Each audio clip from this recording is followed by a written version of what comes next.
The first rays of morning had not yet reached the horizon. Dewdrops covered the ground, and even the birds were not yet awake. But deep in the forest, there was a different kind of activity. In the past weeks, farmland belonging to the villagers had been ravaged by an enemy that had come in the dark of night. Cornfields had been ravaged, potatoes uprooted, and some sheep had mysteriously disappeared. All that was left was deep hoof prints and muddy chaos. The culprit was clear, a huge, organized, and ruthless herd of wild boars. But this time, they were different. They were bolder, sneakier. They stalked the farmhouses at night, ignoring the barking of dogs. This was no ordinary hunt, but an open challenge. That's why today, we are more prepared than ever. Our team consists of 3 people: me, Robert, who has years of experience, and Stephen, who is known for his composure. We have 3 special hunting dogs trained in the Highlands: Rex, Dogo, and Shadow. They have all spent the night in the vehicle, ready to be unleashed. We check our rifles in silence. Every cartridge is in place. The scopes are clear. It's 5:02 in the morning. Before we set off, a reminder. Don't forget to subscribe to our channel for more of such gripping and true hunting stories. Remember, every support leads us to a new hunt. When we left the campsite, the fog was still hanging close to the ground. The Jeep's headlights floated like ghosts in the thin mist. Our destination is the western slopes where farmers were heavily attacked last week.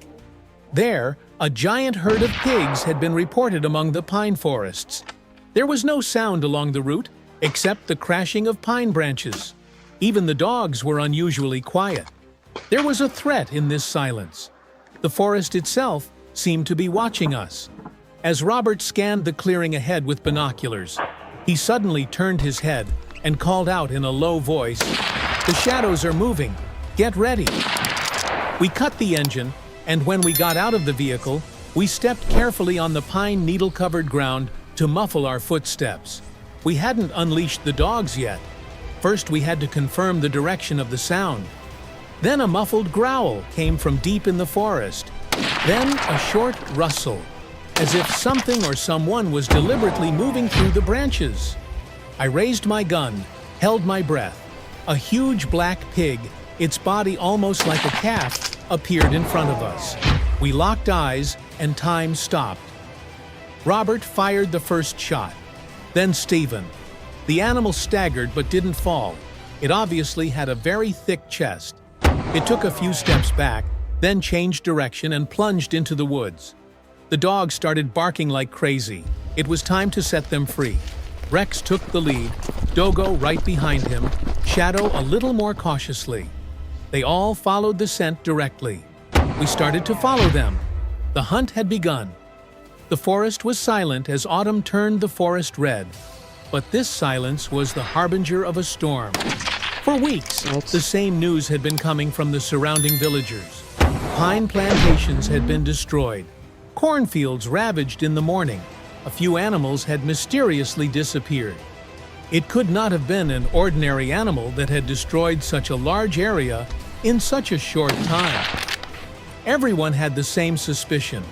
This was no ordinary wild boar, but a herd, and they were said to be led by a giant of at least 300 kilos.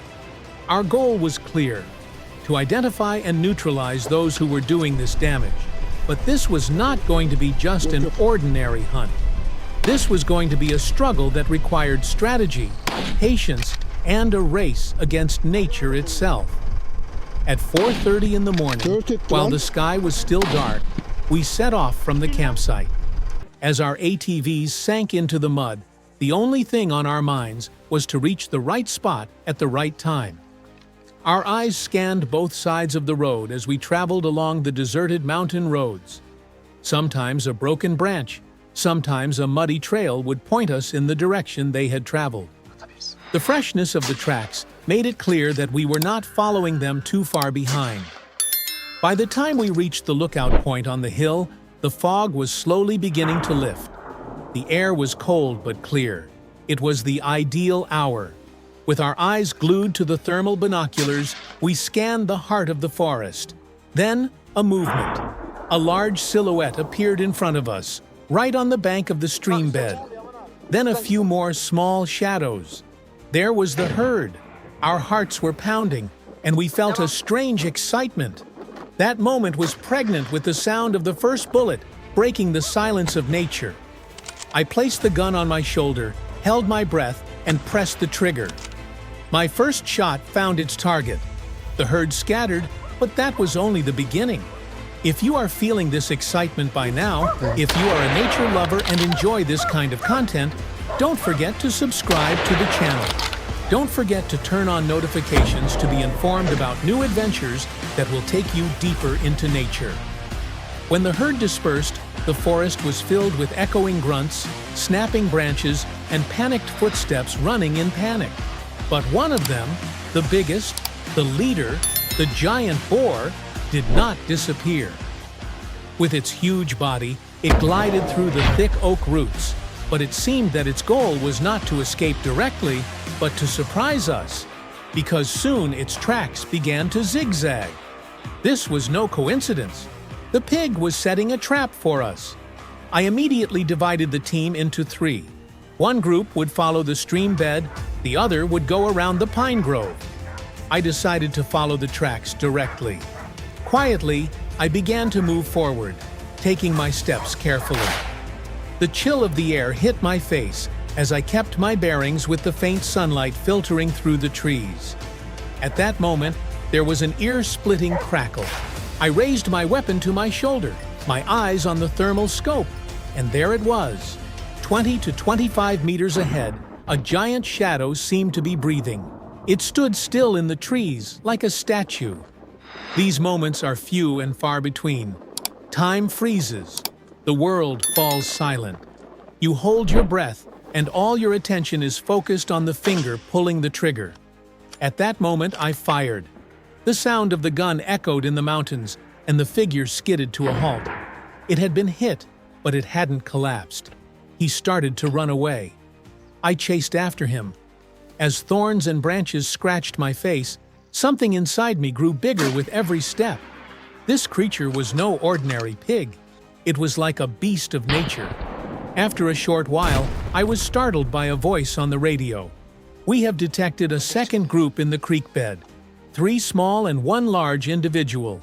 We are in pursuit." I took a deep breath. So we weren't alone.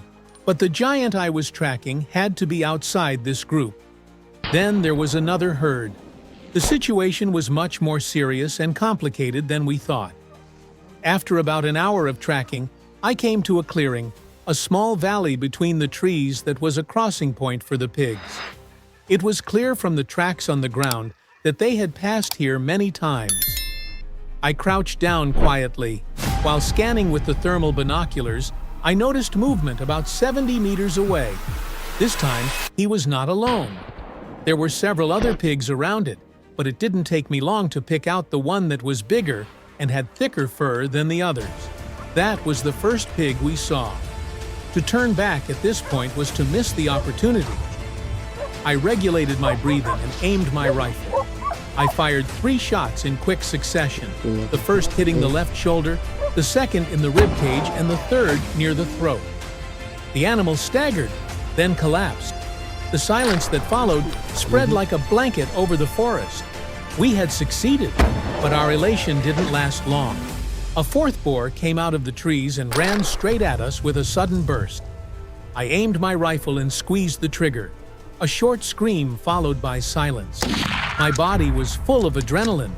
For a moment, I felt time stand still. This hunt was not only a physical test, but also a mental one. And every step reminded us how cruel nature is, but also how fascinating it is. If you want to continue this journey with us, if you don't want to miss these breathtaking moments with nature, don't forget to subscribe to the channel. We want to see you with us in every new hunt, in every new step.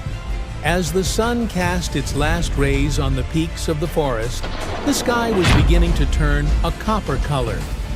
With the intense chases, shooting, and sudden encounters we had experienced throughout the day, Physical exhaustion had taken over our bodies, but there was no stopping at that moment, because the hunt was not over. And once again, we were going to fight against the darkness in the depths of the forest. Reports on the radio, footsteps coming from different directions, the occasional muffled barking of dogs, all of them indicated that this large pack was still dispersing. Everyone was positioned on different fronts. My position was on a slope that sloped down to the valley floor. The trees were beginning to thin out, but visibility through the bushes remained difficult. It is precisely in this type of terrain that the wild boar takes full advantage. It hides, it turns, it tries to probe its pursuer from behind. My dog, Bruno, who was with me, suddenly stopped. He pricked up his ears, showed his teeth. Without saying anything, I got into position, shouldered my rifle, and waited. 15 seconds, 30 seconds, then a shadow moving slowly. When I looked through my binoculars, we locked eyes. It was one of the last of the night. I could tell by the marks on its torso that it had been shot but had escaped. Suddenly, he jumped up and started running towards us, tearing through the bushes. I pulled the trigger, but my shot grazed his shoulder. It was too close now. My dog jumped on him, but the boar threw him aside in one swing. As I raised my gun a second time, I struggled to find my balance. I put my knee on the ground, stabilized the target, and fired again. This time, the hit was right at the level of the heart. The animal's body tried to take a few more steps and then collapsed. I ran to Bruno. Fortunately, he was only grazed on the shoulder. I calmed him down, put my hand on his head, and he leaned his head against me. At this point, other voices on the radio were telling us that there were clashes in different areas. The northern group of the team had trapped a herd of 3 in a pine grove. I took the coordinates and headed there. I arrived about 25 minutes later, sweat pouring down my back. The view was breathtaking. The forest floor was in shambles. A wild boar was dying in the bushes. The other 2 had managed to escape, but they had left a trail of blood behind them. Just in front of a bush I had ducked into for cover, a boar suddenly jumped out. Reflexively, I pulled the trigger, but I couldn't hit it. It was a split-second opportunity. It ran away, but this only made me more ambitious. The target was clear. I kept tracking. 10 minutes later, I found the animal by a small stream. It had lost its strength, but it was still threatening. I approached, very careful, because wounded pigs are the most dangerous. We locked eyes, I squeezed the trigger, and then silence. With this last hunt, most of the herd targeted in the forest had been neutralized. The few remaining individuals had been tracked by the dogs.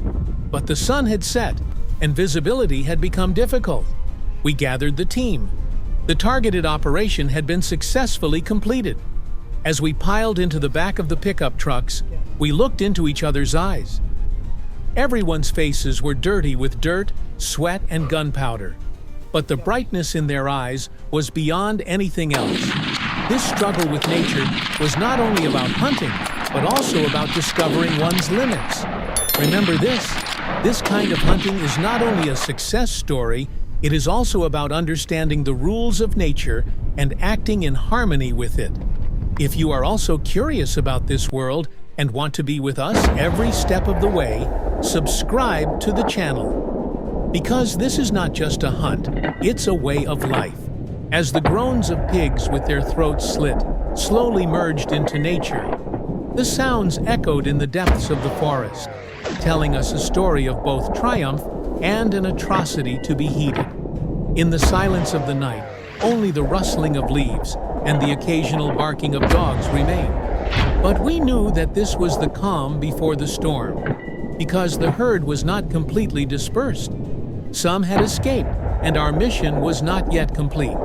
We gathered around the campfire as the first rays of morning broke through the dense fog, our backs tired from yesterday, and our hands cleaned and prepared for today.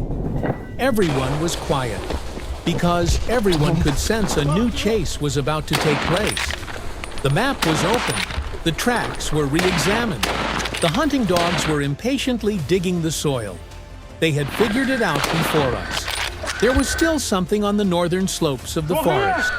As soon as we jumped into our vehicle and started the engine, that familiar adrenaline shot through us again. Even when the ATV's tires got stuck in the mud, we kept moving forward.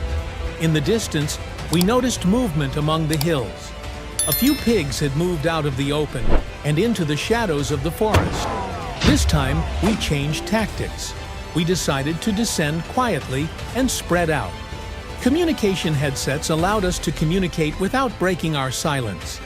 This was not only a matter of skill, but also of discipline. We took up positions at the edge of the forest.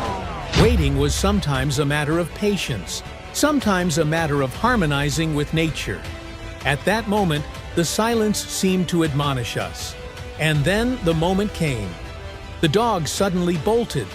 A dark shadow emerged from behind the trees. His eyes glowed like flames. He was coming so fast, he almost ran right past us. I touched the trigger. The barrel got hot. The first bullet hit bone. The pig staggered. The second bullet finished the job. When the body hit the ground, it shook for a few meters.